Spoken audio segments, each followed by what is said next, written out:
रसार्थाय रम्यपत्रभृद्रथाकपाणये रसाधरेन्द्र चापशिञ्जिनिकृतानिलाशिने स्वसारथी कृता जनुन्न वेदरूपवाजिने सदा नमः शिवाय ते सदा शिवाय शम्भवे।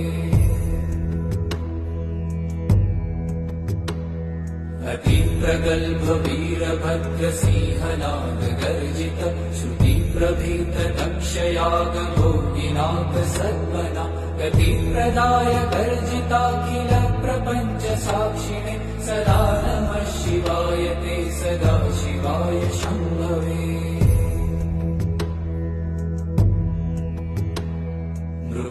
मृकण्डुसूनुरक्षणा